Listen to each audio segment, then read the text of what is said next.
Welcome to the Suspense Squad, where authors interview authors. Today we have the fabulous Michelle Aleckson. Hey. Her debut LIS, Love Inspired Suspense, comes out July 26th, and it is Hidden Ranch Peril. Can you show us the cover, Michelle? Yay. Can you read us the back cover blurb, please? I would love to. The key to solving a kidnapping lies buried in her past. After witnessing her aunt's abduction, veterinarian Talia Knowles will do anything to find her, even as the kidnappers set their sights on her. But missing memories from her past might hold answers she didn't know she had. And relying on neighboring ranch hand and ex-Marine Noah Landers could be the key to finding her aunt and discovering the culprit's true motives. Got a Marine in there. That's a great cover. I caught that too. Yeah. God bless America. That's right. Marine the cowboy. What more could you want? Right. All right. We have a few questions for you, and we will start with Shannon. Okay, wonderful. Hi, Michelle. We're so happy to have you here. I'm so excited about your debut novel with LIS. I know you have a couple of others out with Sunrise Publishing. Do you want to just show us those as well real quick before we move on to the LIS question? I'd love for you to just, we'll give them a little shout out as well. Sure, a little taste. My first book was called Crazy for You. Nice. Contemporary romance set in a small Minnesota town. And then my second book was called Right Here Waiting, dog sledding kind of romance. So yeah. Those look like so much fun to read. They were a lot of fun to write. Wonderful. Well, now that, we've kind of looked at those, I want to ask you, how do you weave your faith story into your characters and into the novels that you write? Oh, sure. That is such a great question. I think one of the great things about writing Christian fiction is being able to weave in those spiritual truths. And so much happens, especially I think on the suspense side, when you shake up a person's sense of security, which, that's all suspense is, it's intrigue and danger. I think what they really believe really comes up to the surface. And so by having my characters dealing with real life, well, not real, but, fictional life situations where their sense of security or identity is really shaken, they really kind of have to wrestle with what do they believe about God and who they are and who he says they are. So I try to show that, I guess, in how I write my books. Do you start out with a theme, or do you does it come naturally into the book? Often I stumble upon it. I always think I'm going to have a certain theme, and then it's kind of funny how going through edits, especially, you find layers that you didn't know that were there. So yeah, even if I do start out with one, it always ends up changing. Darn characters. Changing their minds about it, though. I know. All right, Patty. Yeah, so as a person who is a very busy work, full-time job and all of that, and I'm sure you with family and everything, tell me about your process and how you find time to write. Are you a dancer? Are you a plotter? Mm-hmm. Well, we are a really busy family. I'm married and I have 4 kids, and they are ages 12, 17 right now. So my oldest is going to be starting his senior year of high school. My youngest is just hitting junior high. And they are all involved in things. So, and before this, I used to homeschool at least part-time. So last year was my first year with all the kids all day long being in school. And so that really gave me a lot more focused time to write. But I do kind of have to use it wisely. And so I am mostly a plotter. I do kind of try to figure out what it is I'm going to do. And I have to do a majority of it in the morning because that's when my brain is working. And you get too late at night and it's just, no, it's not good for anything. So yeah, I definitely understand trying to juggle it all. And I'm still trying to discover my process too in some ways. But for now, that's what it is. Get it done as fast as I can in the morning. Mm-hmm. All right. Hey, Darlene, you want to ask your question next? Sure. Hey, you kind of really talked about this a few minutes ago, but tell us a little bit more about your writing style and where do you get your plot ideas? Okay. Style-wise, as far as my writing, kind of my voice, I'm not very visual. So one of the things that I really struggle with in writing is trying to make those visual cues and try to make the setting feel alive, because I'm always more worried about, well, what are they thinking and feeling and what's happening. So my style, I think, tends to reflect that. And plot ideas, funny enough, often come from the settings. So in these contemporary romance novels, it's actually set in a small town that I've been to. Actually, my family, we go camping there. I love it.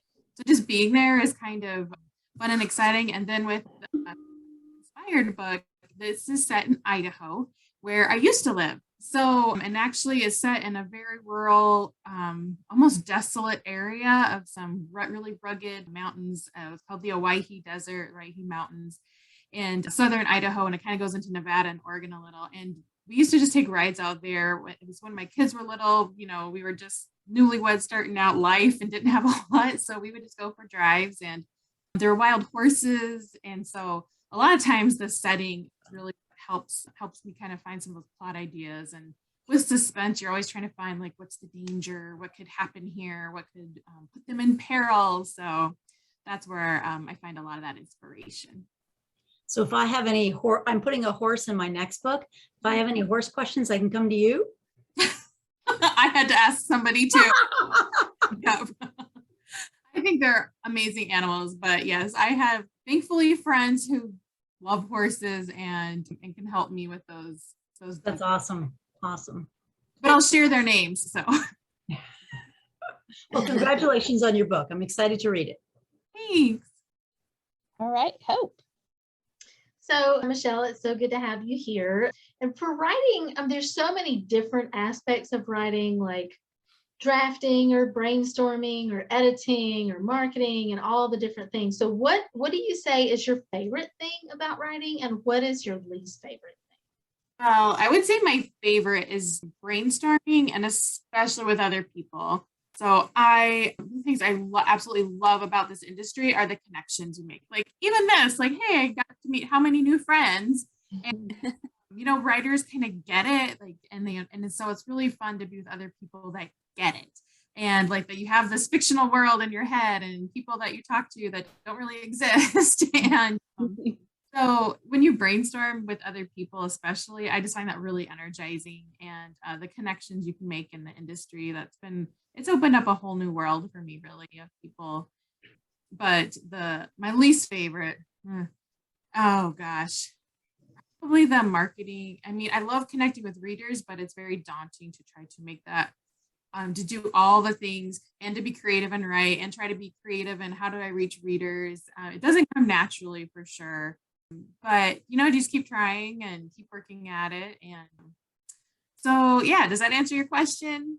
Absolutely. Yeah. And I would agree with that. I think the networking, the relationships, that is one of the best things about it. Oh, love it. Yeah. Especially when you're talking about dead bodies, you were talking about how people just get it, right? So, sometimes I try to brainstorm with my mom, and I'm talking about, how can I kill this person, or how can I get, kidnap them? And she's like, I really get worried about you sometimes, Shannon. That's what she said to me. And I know my mother helps me. Does she? We'll be My mom riding gets down the worried. road and she'll be like, there's a good place to dump a body.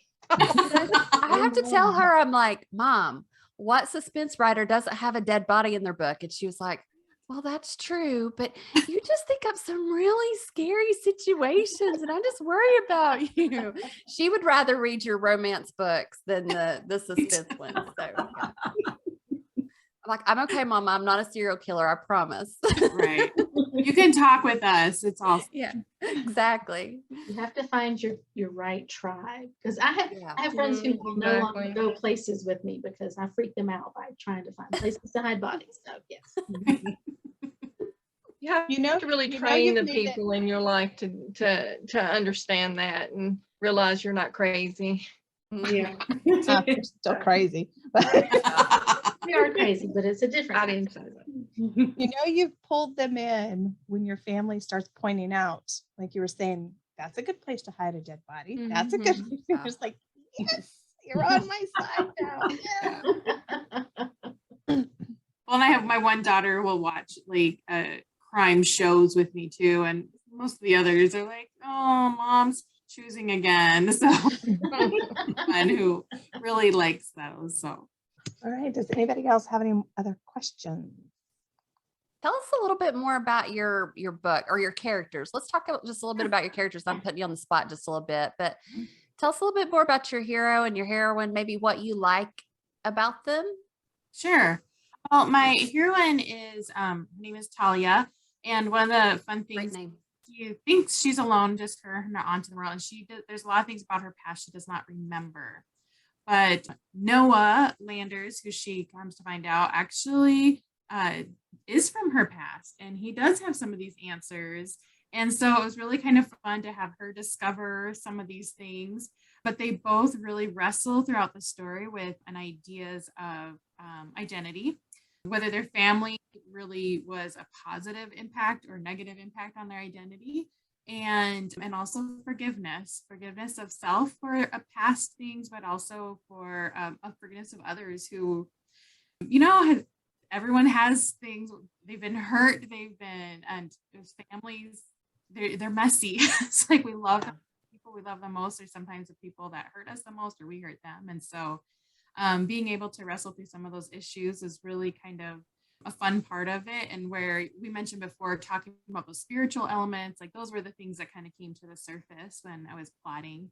And another thing was Talia was, I kind of patterned her off of someone who might be very high functioning, like on an autism spectrum. Like, I don't want her to be a poster child for it, but I just wanted a heroine who was a little different, maybe a little quirky. So she's very blunt, very concrete, very black and white. Emotions are really hard to understand. And so I took some inspiration from someone close to me that kind of has a similar personality. And so that was one of the interesting things about her that I hope readers can enjoy, that it's maybe a little different kind of a heroine, still strong, still vulnerable, but likable, but yeah, just a little different. Oh, I love that. I grew up in Wisconsin, so when you say Minnesota, that makes me go, oh, that sounds like home. Yes. So where in Minnesota are you? I'm smack dab in the middle of the state. Very small town, and we actually live 4 miles from town. So we're really out in the country, out on a dirt road, have a long driveway. But we have almost 20 acres here that I've loved being able to raise our kids, and Sounds beautiful. Lakes everywhere. There's the lake access a quarter mile down the road. And I love the place where we live, for sure. Well, I just realized when you said that your book comes out July 26th that we're shelf buddies. Yay! All right. Well, Michelle, thank you for joining us today. And we want everybody to look for Hidden Ranch Peril, coming out July 26th everywhere books are sold. Yeah, thank you so much for having me. This was awesome.